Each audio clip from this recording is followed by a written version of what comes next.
സ്നാപക യോഹന്നാൻ്റെ പ്രഭാഷണം.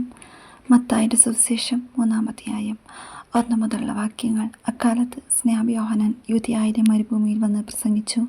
മാനസാന്തരപ്പെടുവിൻ, സ്വർഗരാജ്യം സമീപിച്ചിരിക്കുന്നു. ഇവനെ പറ്റിയാണ് യെശയ്യാ പ്രവാചകൻ വഴി ഇങ്ങനെ അരുളിച്ചെയ്യപ്പെട്ടത്. മരുഭൂമിയിൽ വിളിച്ചു പറയുന്നവൻ്റെ ശബ്ദം, കർത്താവിൻ്റെ വഴിയൊരുക്കുവിൻ, അവൻ്റെ പാതകൾ നേരെയാക്കുവിൻ. യോഹന്നാൻ ഒട്ടകരോമം കൊണ്ടുള്ള വസ്ത്രം അരയിൽ തോൽവാരം ധരിച്ചിരുന്നു. വെട്ടുക്കിളികളും കാട്ടുതേനുമായിരുന്നു അവൻ്റെ ഭക്ഷണം. ജെറുസലേമിലെ യൂദയ മുഴുവനും ജോർദാൻ്റെ പരിസര പ്രദേശങ്ങളും നിന്നുള്ള ജനം അവൻ്റെ അടുത്തെത്തി. അവർ പാപങ്ങൾ ഏറ്റുപറഞ്ഞ് ജോർദാൻ നദിയിൽ വെച്ച് അവനിൽ നിന്ന് സ്നാനം സ്വീകരിച്ചു. അനേകം ഫരിസേയരും സദുക്കായരും സ്നാനമേൽക്കാൻ വരുന്നത് കണ്ട് യോഹന്നാൻ അവരോട് പറഞ്ഞു, ആണിൻ്റെ സന്തതികളെ, ആസന്നമായ ക്രോധത്തിൽ നിന്ന് ഓടിയകലാൻ നിങ്ങൾക്ക് മുന്നറിയിപ്പ് നൽകിയതാരാണ്? മാനസാന്തരത്തിന് യോജിച്ച ഫലം പുറപ്പെടുവിക്കുവിൻ. ഞങ്ങൾക്ക് പിതാവായ അബ്രാഹാമുണ്ട് എന്ന് പറഞ്ഞ് അഭിമാനിക്കേണ്ട. ഈ കല്ലുകളിൽ നിന്ന് അബ്രാഹത്തിൻ്റെ സന്താനങ്ങൾ പുറപ്പെടുവിക്കാൻ ദൈവത്തിന് കഴിയുമെന്ന് ഞാൻ നിങ്ങളോട് പറയുന്നു. വൃക്ഷങ്ങളുടെ വേരിന് കോടാലി വെച്ചു കഴിഞ്ഞു. നല്ല ഫലം കായ്ക്കാത്ത വൃക്ഷങ്ങളെല്ലാം വെട്ടി തീയിലെറിയും.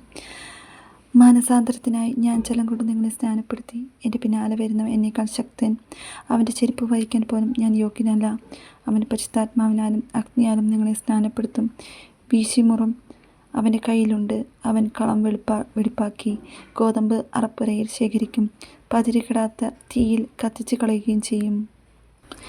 യേശുവിൻ്റെ ജ്ഞാനസ്നാനം.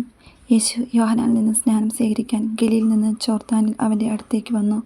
ഞാൻ നിന്നിൽ നിന്ന് സ്നാനം സ്വീകരിക്കേണ്ടിയിരിക്കെ നീ എൻ്റെ അടുത്തേക്ക് വരുന്നുവോ എന്ന് ചോദിച്ചുകൊണ്ട് യോഹന്നാൻ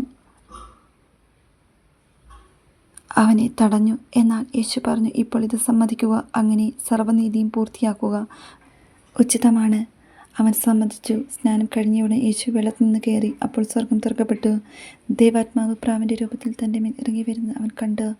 ഇവൻ എൻ്റെ പ്രിയപുത്രൻ, ഇവനിൽ ഞാൻ പ്രസാദിച്ചിരിക്കുന്നു എന്ന് ഒരു സ്വരം സ്വർഗത്തിൽ നിന്ന് കേട്ടു.